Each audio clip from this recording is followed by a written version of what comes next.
can see my screen right now. So just wanted to talk a little bit about my background. So I worked in banking and finance for 10 years and then went into the health and wellness industry in the last 7 years. So in terms of my own gut-related challenges, I had quite bad acne as a kid. And then even today as an adult, still have an ongoing fungal infection I just have to manage.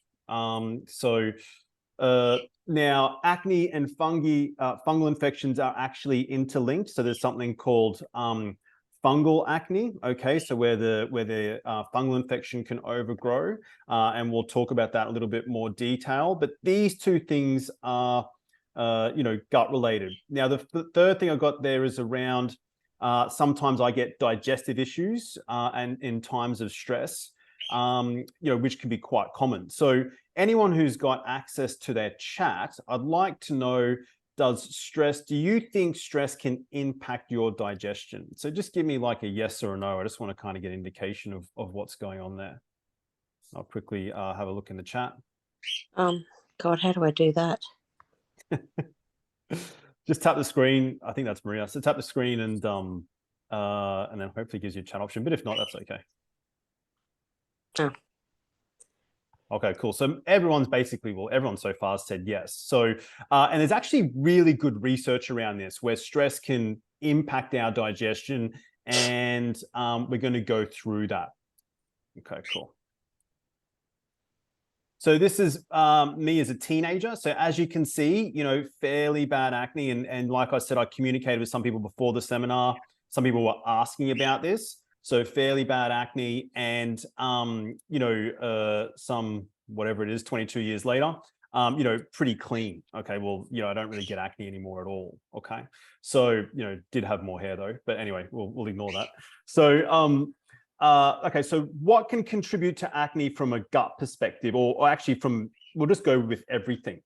So yes, it can definitely be hormonal. So that would be the number one. So, if the hormones are flying around everywhere, that can lead to oily glands. Okay. So that can create acne. So yeah, hormonal can be one thing. Inflammation can be another thing. Okay. So when we're eating foods that are flaring us up, that can cause some chronic inflammation. And our skin pores, if they become inflamed, they don't actually really operate that well. Okay, so as a teenager, my diet wasn't great, so I was battling hormones and I was battling probably gut inflammation, which, like I said, can also affect the skin pores. Inflammation can also affect hormones more so. So inflammation in your body can really trigger some stress hormones, which can then have a knock-on effect to producing more oily glands. Okay, so we've got like our hormonal reasons, inflammation, two big ones, and stress can do it as well. So if we're really, really stressed, it can throw around our hormonal system quite a lot. So the way I describe our hormonal system is that it's almost like this spider web. And if we just pull the spider web and then let it go, it has an effect on everything else. Okay, so our hormonal system's really delicate, and it just needs to be managed really well. So, I had bad acne as a teenager. I personally think some of that was gut related. Now, yeah, it's a little bit embarrassing to get my shirt off, but this is like an ongoing fungal infection that I have. Okay, so on the left there, that's in the year 2020. So this is a condition called tinea versicolor. So that's in 2020. And we've all got like this fungus growing on our skin. Okay. Now, if we get any kind of fungal overgrowth in our gut, it can lead to the skin just being exacerbated a little bit. Now, this particular condition has also been linked with kind of like, the hot weather, which I took both of these photos in the summer. So, it's basically cleaned up. I haven't had it for about a year now. Also linked with like a weakened immune system. So I sort of just introduced a little bit of immune support to help with that fungal infection. So that was in 2020. I didn't take many photos of this, to be honest. I think it was done by 2022, but I took this photo at the start of this year. So, and that photo doesn't even show how sort of bad the fungal infection can get. Now, there is a thought that once you have a fungal infection, or, we've all got fungus in our gut. And if we feed it with like this processed food, it can start to grow and get out of control. And there's a thought that once we kind of exacerbate that fungal infection, it will always be a little bit more susceptible to being exacerbated. So, once we get that, we've just got to take really, really good care of ourselves. So there's two examples of how it's kind of affected me and what's led to research and my own healing journey. Okay, so the topics we want to go through today is, does all disease start in the gut? What's the deal with gluten? How do I know if my gut is functioning properly? And some practical tips and tricks. Okay, so does all disease start in the gut? So I don't know if you guys have heard this term. I see it bantered around quite a bit, but just want to talk about the origin. So it was thought to originate from a guy called Hippocrates, who said all disease begins in the gut, and he's kind of considered the first sort of modern medicine guy. Okay, so he's born in 460 BC and said to have lived around about 90 years, and he was the first person to believe that diseases actually were as a result of being out of balance a little bit, being out of balance with nature, being out of balance with yourself. Okay.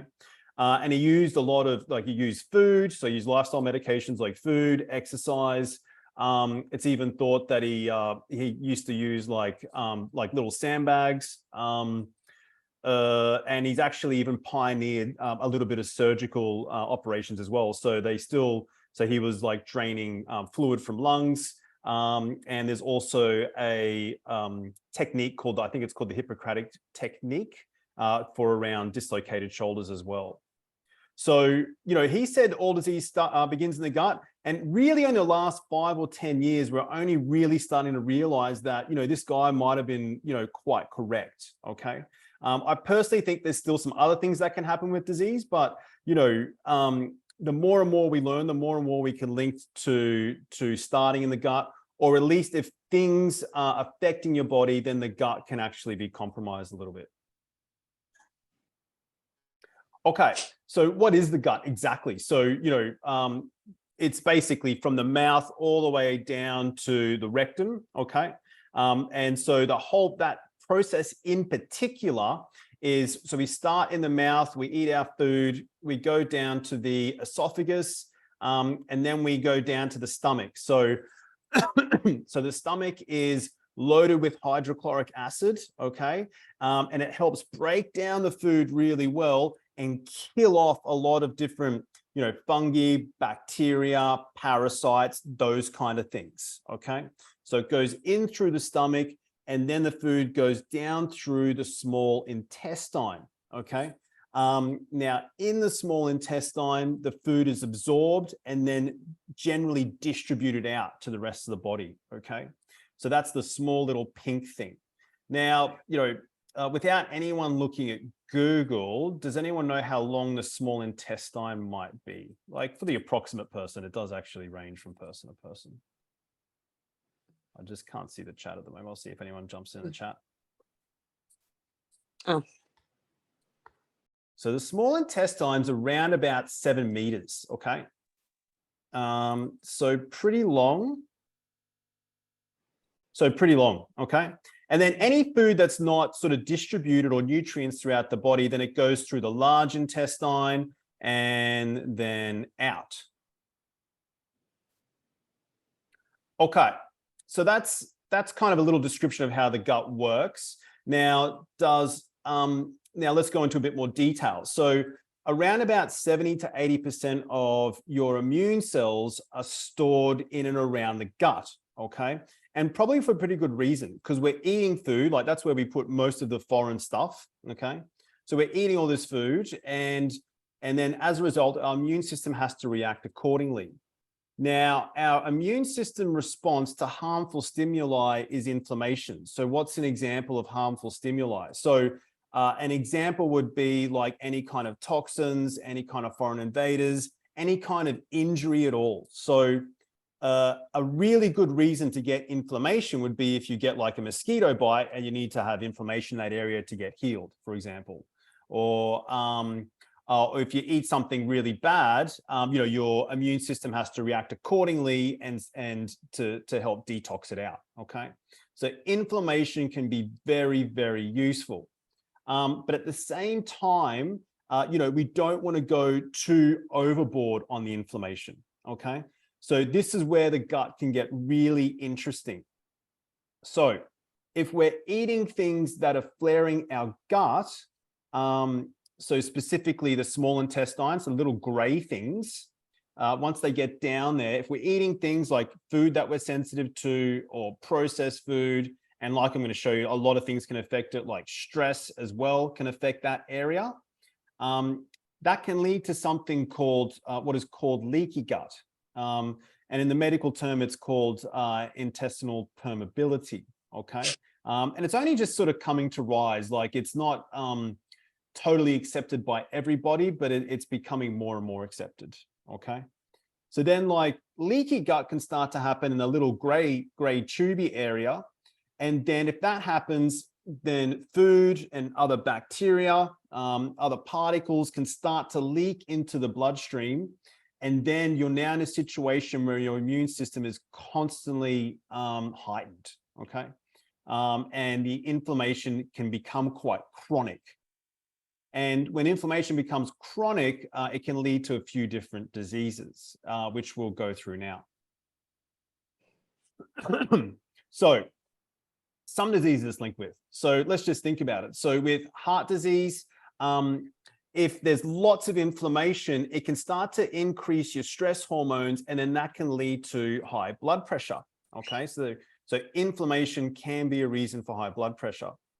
It can also be a reason for the growth of plaque in arteries. Okay, so let's just think about that. So if there's lots of inflammation in the body, the arteries start getting inflamed, they'll start getting compromised. The body will start sending plaque there to just help really firm it up, okay?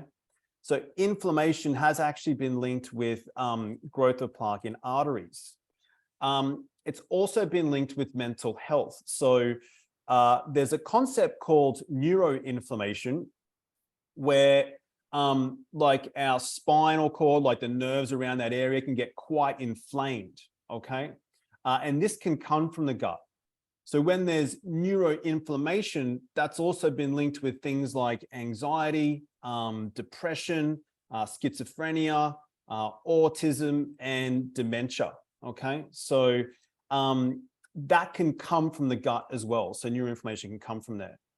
We've also got, it can also contribute to obesity. So how could that potentially work?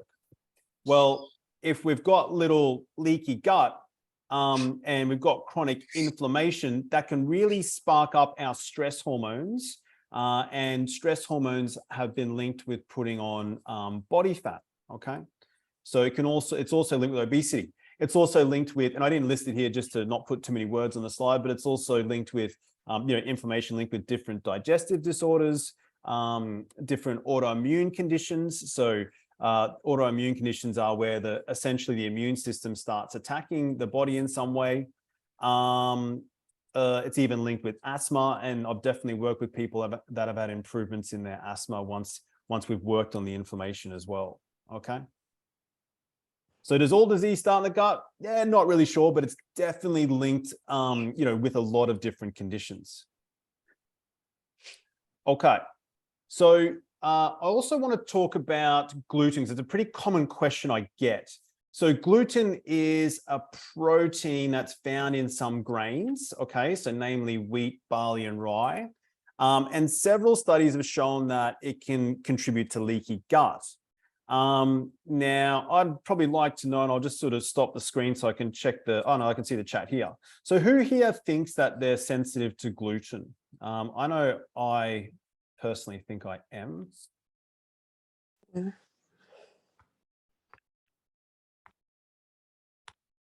Got a few yeses. I've also got an absolutely. Thanks, Kat.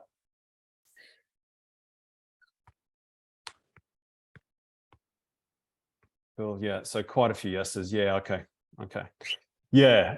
And it's, I'm not sure about you, but it was a sad day when I found that out a few years ago. Right. So, one question I get is, why can I tolerate wheat in Europe, but not in other places? Okay. It does happen quite commonly, actually.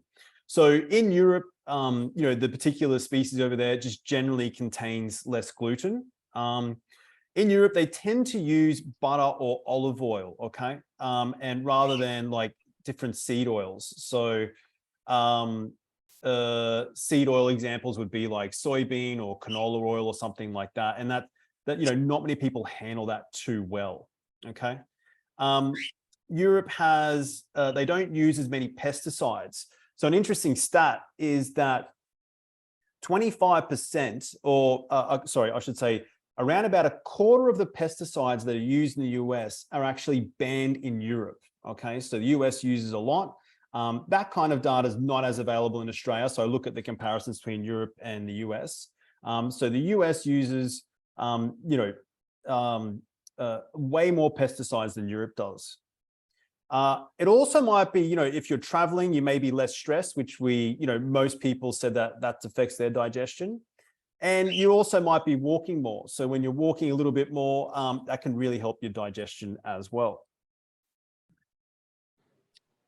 I just read the Mike Tyson comment there, Jace. Nice. Cool. Nativity of grains used. I'm not quite sure what that means. Sorry, Liz.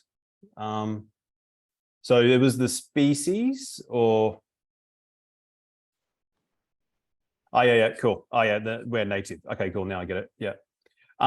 Yeah, so interesting. It's a really interesting point because I believe Australia only recently just agreed to start importing genetically modified wheat. So it'll be interesting to see how that works. So that's come in only in the last year, I think. So Argentina have been working a lot with genetically modified wheat, and a few countries have now signed up to importing it. So maybe something to be mindful of. Okay, so some gluten-free grains. So we've got buckwheat, rice, and millet, which most people here are gluten-free by the sounds of things. So that can really help. Gluten-free breads, really good ones, will have tapioca, rice, maize, quinoa, and amaranth. Or we can just do other carbohydrates like fruits, vegetables, legumes, honey, and maple syrup. Now, these are two bread brands. They're definitely available in Queensland. Not sure about the rest of Australia. I quite like these. So Soul Bread is just rice and pumpkin. And then you've got Pure Life here, so Pure Life actually soak all the grains that they use. And that just helps make it a lot more digestible. So helps break down something called phytic acid, which can really wreak a bit of havoc on the gut. So this particular brand, they soak their rice, they add a bit of quinoa, and I've never really had anyone have a problem with it at all. Okay, I'm just going to quickly check the chat.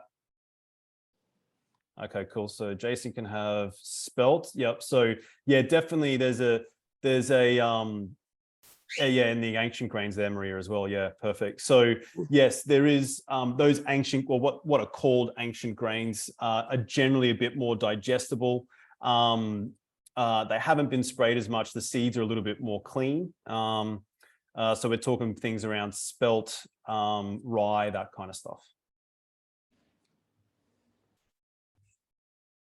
Okay, so how do I know if my gut is functioning properly? Okay, so these are some really good signs, okay, if it's functioning properly or not. So we've got, if you're starting to get quite gassy, so gas shouldn't really happen that much, okay? And it can come about by food sensitivities, eating processed food. It can come about by leaky gut. So if you've got a lot of gas coming up, it can also lead to bloating and pain, okay? So we've got gas, bloating, and pain. Reflux can start to come up. So reflux can be, again, if you're sensitive to certain foods, if you're eating processed foods, can come up also if you're drinking, a fair bit of alcohol. And some people even get it with coffee, okay? So every time I mention coffee as potentially being bad, I run for the hills. But because it can be quite addictive, but it can cause a little bit of reflux, okay? Vomiting is kind of like reflux on extreme. So, just if you really need a detoxify. If you're getting quite a bit of constipation, generally means that there's a bit of dehydration going on, potentially not enough exercise. And then diarrhea is like a very extreme detoxification. And then we've got bad breath, which, our breath is like detoxification. So around about 70% of our detoxification comes through our breath. So if you've got bad breath, this is coming up from the gut, and that can be an influential factor. Okay. So some people squirm at this slide, so I might breeze over it a little bit. But basically, this is like what they call the poopy lineup. Okay. And all of these little, poopies can mean something, so it can mean certain toxicity.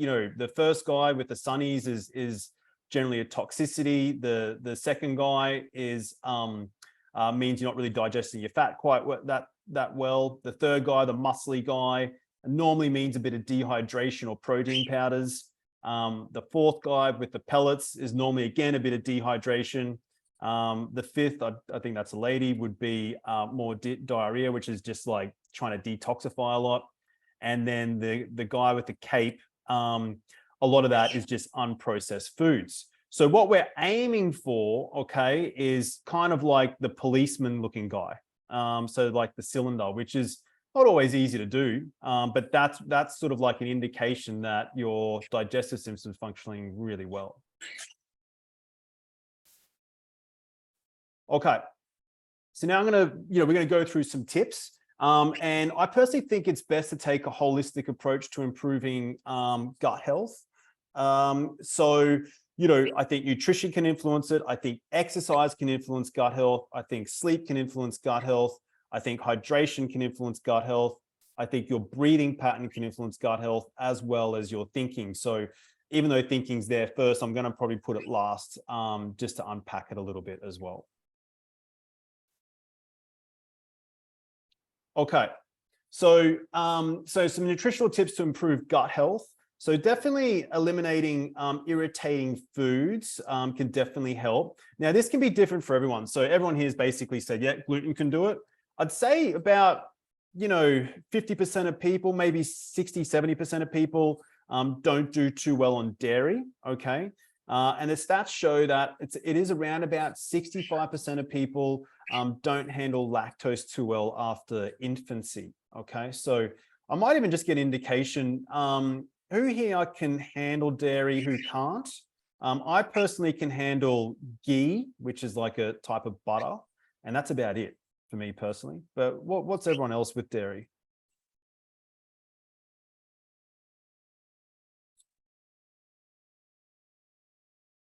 I'm just reading through some of the old comments. Okay, cool. So Alicia can, lactose free. Cool. Thanks, Wendy. Thanks, Chris.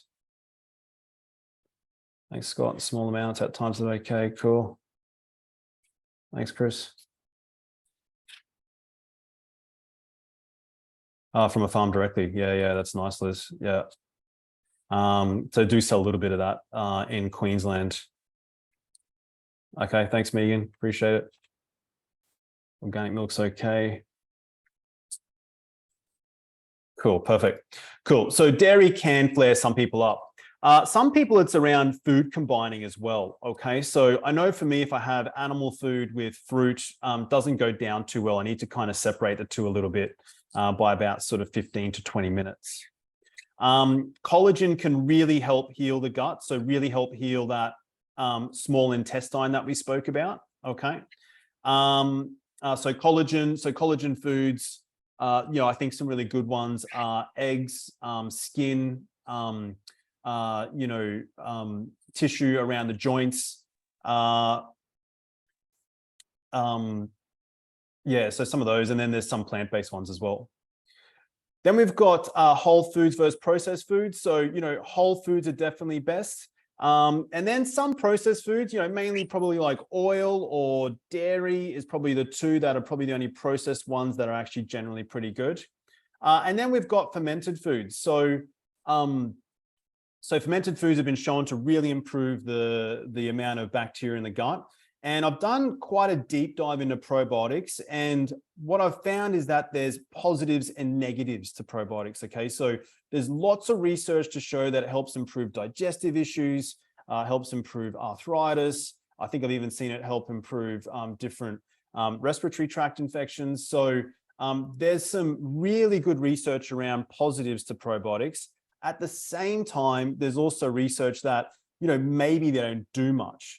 So I guess, I said I've been in the industry 7 years. Anecdotally, I've probably seen it do benefit. And if you do intend on taking probiotics, ideally you do it on an empty stomach. Okay, so you don't want the stomach acid sparked up too much. You really just want to drink it before a meal, probably about 15 to 30 minutes before a meal. So it can just pass right through to the small intestine and large intestine. Okay, so I personally think it's best in the morning before breakfast. And that way, your stomach acid isn't sparked up at all. Now, in terms of optimal food groups, so, I've got here fruits, vegetables, honey/maple syrup, legumes, animal foods, and nuts and seeds. Now, some people may flare to some of these. So I personally work best with fruits, vegetables, and animal foods, but other people work best with other things. So what I'd love to hear from everyone is, and I haven't put in dairy in there because, like I said, about 65% of people statistically are sensitive to it. But I haven't put dairy in there, but what is your ideal food groups? Maybe just give me your top 2 or 3. And like I mentioned, for me, it's probably fruits, vegetables, animal foods, but I'd be interested to hear everyone else as well.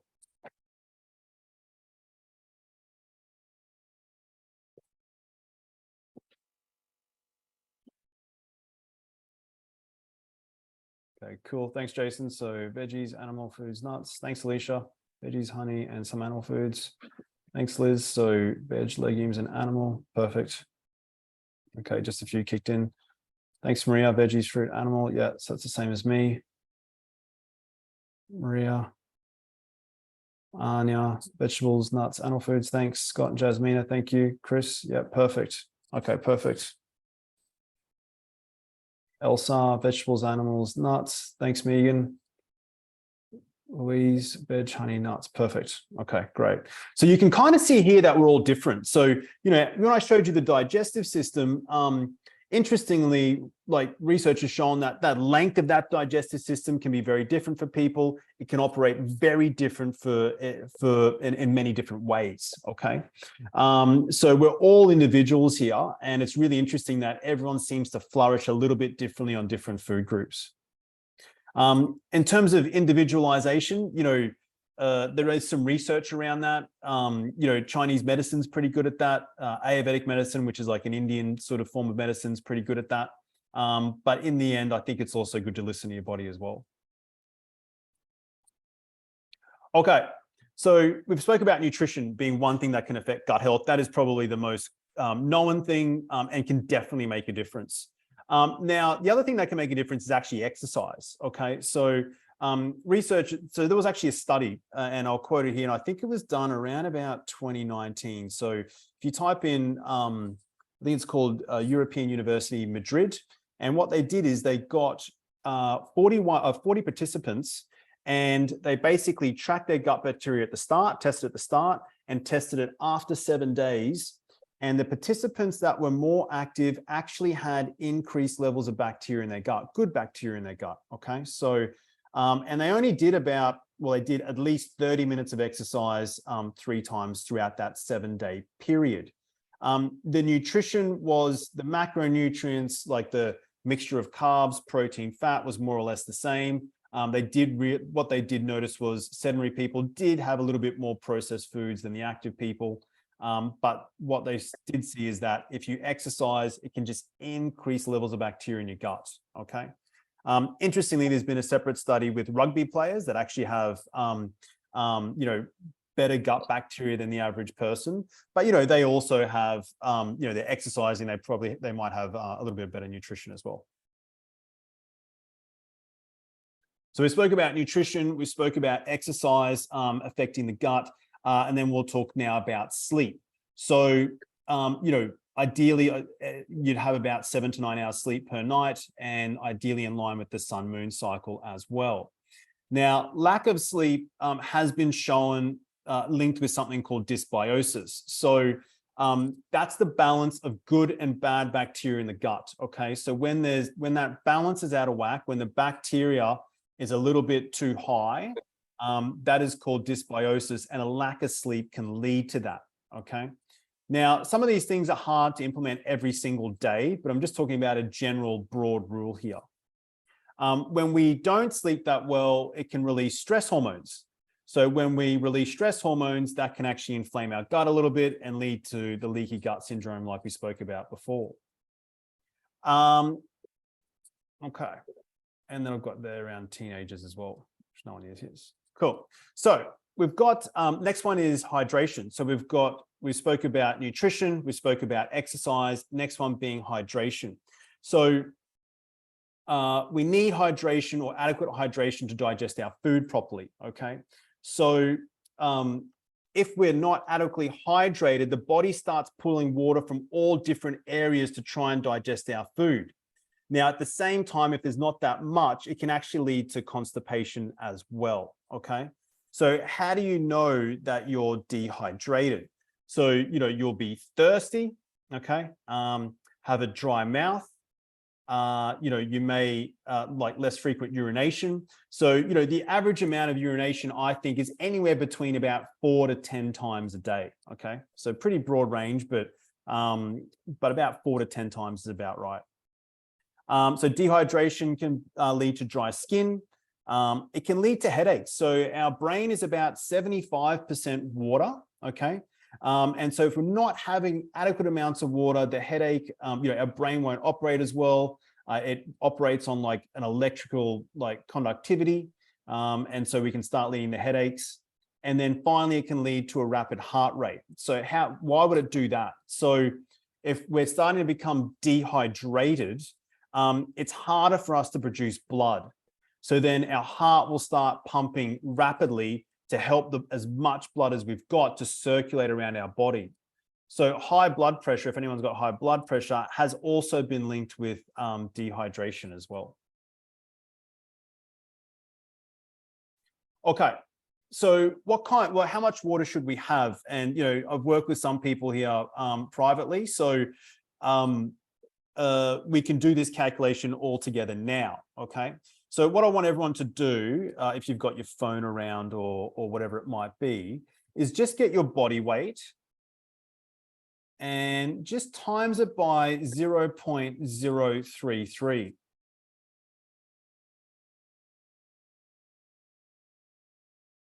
So you get your body weight, times it by 0.033, and that should be your liters for the day, approximately, okay? So it's kind of like a broad range. And that can change from summer to winter. It can change based on your activity levels, but that's around about what you want to aim for. If you're really active, you probably want to go for a bit more than what was just calculated. Okay, so I hope that's a good practical tip.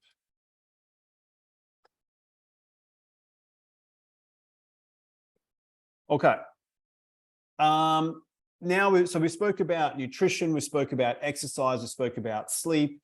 We spoke about hydration, and now we're going to speak about breathing, okay? So we breathe around about 22,000 times per day, and the way we breathe can really affect, our moods, our emotions, can even affect our posture. So when we breathe, we're kind of lengthening our spine. When we breathe out, we're kind of just like going a bit more forward in our spine.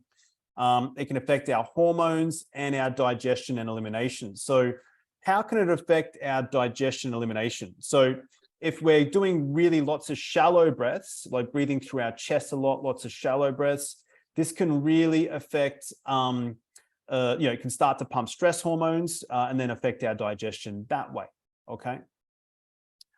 It also, as we breathe, it kind of has this massaging effect on our gut, which can actually really help the digestive process as well. So really ideal for most of our day to be breathing through our belly, okay? When we're doing that, it'll really help with our digestion. And actually belly breathing, so a belly breathing practice has been shown to reduce symptoms of different gut conditions like inflammatory bowel disease and actually acid reflux as well. And not mouth breathing. Yeah, exactly.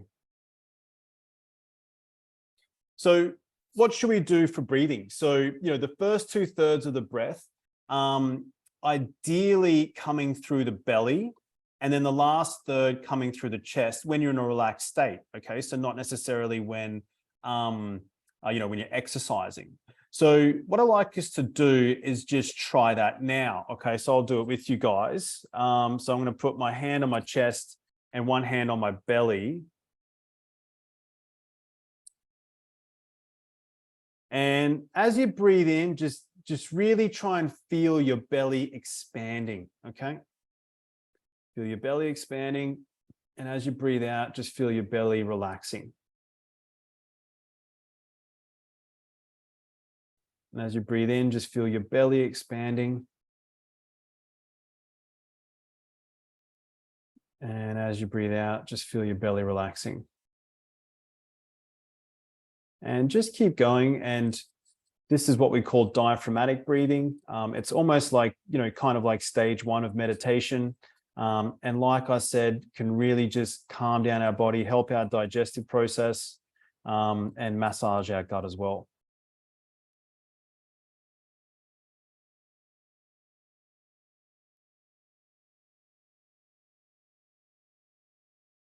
Okay, cool. Thanks for that, guys. Appreciate it. Okay, so the breathing can really affect our gut. Now, finally, towards the start of the seminar, I was asking around stress, and most people here were basically like, "Yep, stress definitely nicks me." So, when it comes to digestion, so what's actually happening here? So, our body essentially fluctuates between like this fight or flight, or this rest and digest system, okay, in one part of our nervous system. So fight or flight, and then rest and digest, okay? So ideally, when we're eating food, we'd be in like a bit of a rest and digest state, okay? Now, if we're in a fight or flight state, what actually happens is that all of our blood and oxygen goes out to our muscles, our musculoskeletal system, and it doesn't actually really help our digestion at all. It gets taken away from our digestive system. And research has shown that when we're really stressed, it can inflame our gut. It can lead to what they call dysbiosis, so like an imbalance of good and bacteria in our gut, and it can just really compromise the digestion. So ideally, managing our stresses really well. Now, what we don't know through science at the moment is whether certain emotions might influence our digestion. Okay, so we don't really know how to measure emotions at this stage. It's all kind of just like, what we say we feel. But what I have noticed is working with people, some people do store a lot of different emotions in their gut, even if they're not consciously stressed. And I know that I generally hold a bit of anxiety in my gut. So what do we do about that? So, I think it's ideal to have, a regular stress management practice. Something like meditation is good, or Qigong is good. Journal writing is good. Gratitude. I've just listed some ideas there, really. I've got there managing energy vampires. That's more around just having good boundaries. In my own practice, I use something called emotional freedom technique, and also use sacred geometry, which I think most people here are familiar with. So, and then finally, reaching out for support. So employing a third party can be really, really good. Now, I am curious. So what is everyone's, sort of go-to 1 or 2 stress management techniques?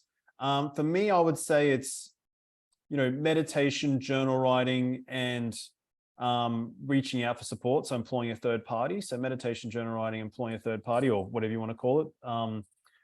Reaching out for support. So what is everyone here's sort of stress management go-tos? Creative to you support. Thanks, Maria. Wendy, meditation, journal writing. Shanae, gratitude. Medication, reaching out. Cool. Alicia, meditation, journaling, and books and music. Qigong, gratitude, sacred geometry. Thanks, Louise. Meditation, Shani, short. Nature, good one, Anya. Music, support.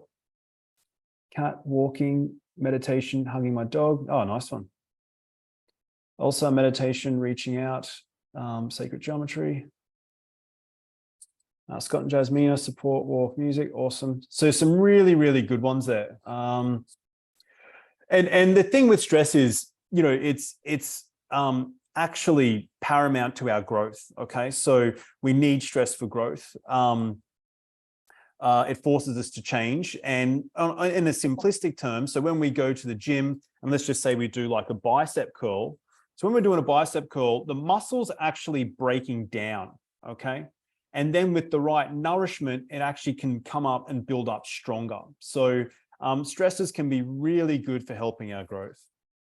So that's why these, stress management tools, which everyone's got, just help us navigate those challenges. Meditation, sacred geometry exercise. Thanks, Jace. Okay, so just wanted to talk about a little case study. So this is a friend of mine, Christine Fernandez. So she's someone with gut issues a couple of years ago. So she'd seen a number of doctors and health specialists, and everything I'm going to mention here is, in a written testimonial in the video. So she received the diagnosis of IBS, which is a fairly, there's no real set science on how to diagnose irritable bowel syndrome, but it's just an accumulation of symptoms of things like gas and constipation and things like that.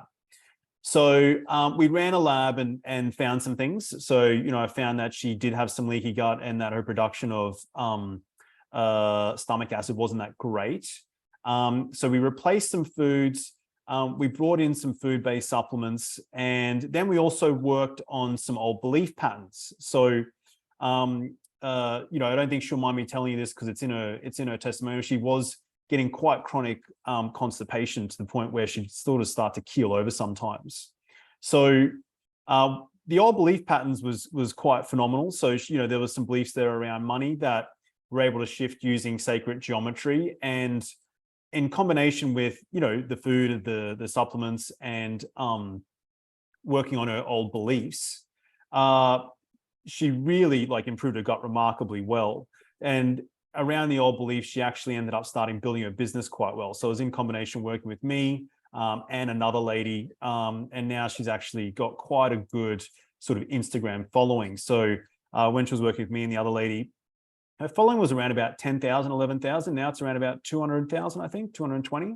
And she's got quite a good business. And, it's not just the work we did. She was also very persistent. She just kept at it and kept at it and kept at it. So it was a really good story where, we were able to work on these things. And I really think shifting the old belief patterns helped quite a lot. Cool. So look, next steps, for anyone that's interested, happy to offer a free health and wellness consult. So generally specialize in gut health, weight loss, mental health, skin conditions, and autoimmune conditions. And if you don't already, would love for you to follow me on my social media. So on Facebook and Instagram. And what I'll do, if I've got it handy, I'll just add a link.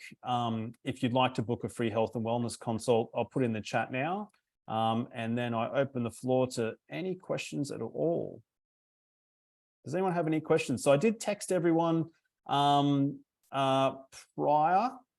to the seminar, and so hopefully I've answered everyone's. I'll just try and think. I'll have a look around if I answered everyone's. So Louise, you had a good story around, your IBS sort of helped quite a lot. Oh, Jason's got a good question about reflux with eggs. Perfect. Okay, cool. So that can happen with around about, the research shows around about 5% of people, Jace. So there's specific proteins in there that can spark up some allergies in people. So it is unfortunate because I actually think eggs are a good source of nutrition. Yeah, you're about 5% exactly.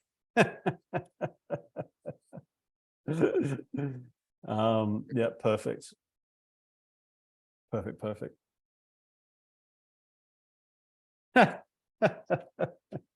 Have you tried organic eggs by any chance? Does that make any difference at all? Yeah, okay, cool.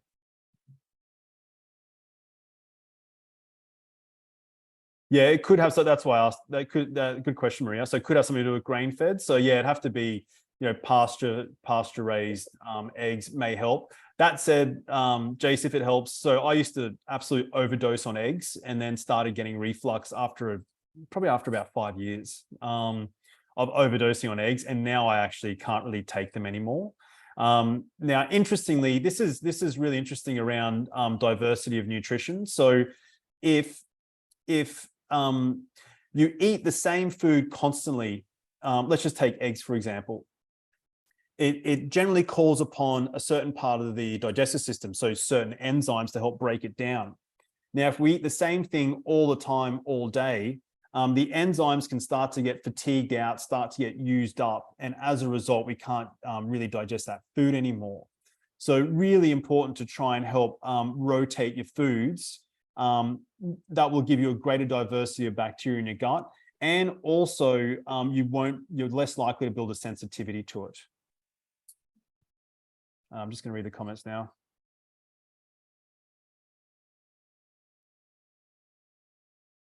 Yeah, okay, cool. Thanks. Good point, Louise. So yes, sourdough can actually work quite well for some people.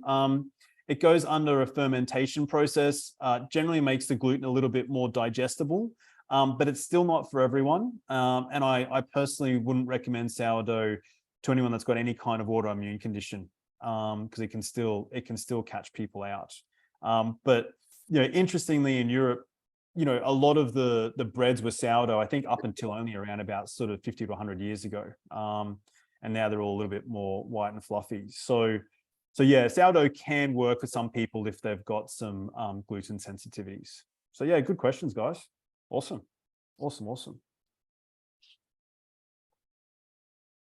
And I think that's the main things I wanted to cover. And hopefully I've answered everyone's questions there. So essentially, what we went through was, does all disease start in the gut? Maybe.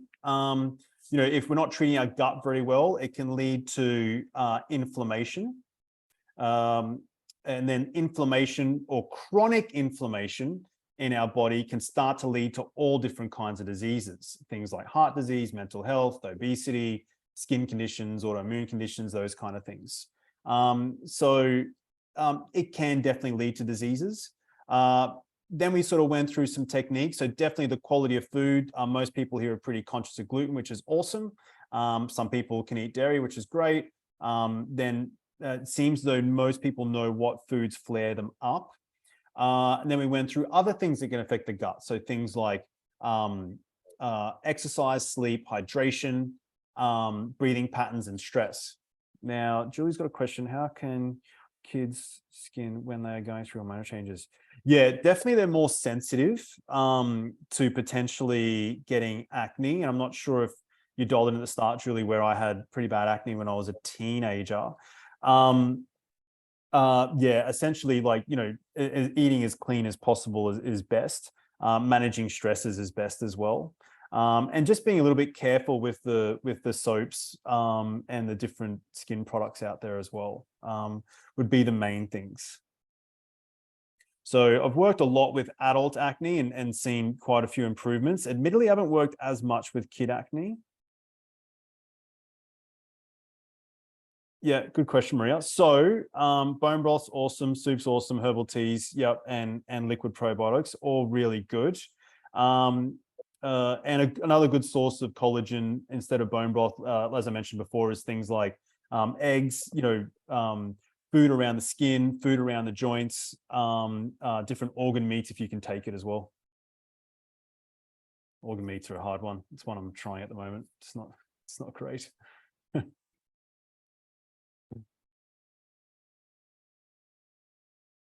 Okay. Good questions, guys. Love it. Awesome. So thank you very much for joining the call. I sincerely hope you got something out of it, even if it's just one or two things.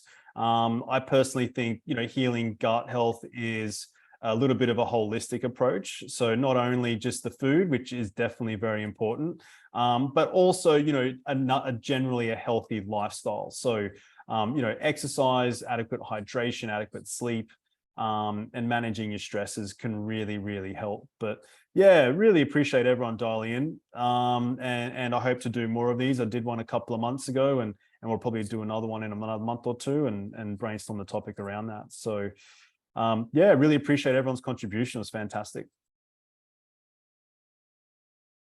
Thanks, everyone. Appreciate it. Thanks, Mark. Thanks, Anya. Appreciate it. Thanks for dialing in. Thanks, Mark. Thank you. Thanks, Mark. Thanks, Louise. Thanks, Thanks, Maria. Mark. Thanks, That Wellbeing. was awesome, mate. Yeah, that was Oh, great. thanks, Jace. Appreciate the encouragement. Thank you. Thank you. Thank you. Thanks, Jasmina. Thanks, Mark. See you later. Thanks, Alicia. See you around. I'll see you at the markets. Bye. Yeah, sure. I'm going to get back there one day. Yeah. Take care, buddy. See ya. Yeah, see ya. Bye-bye.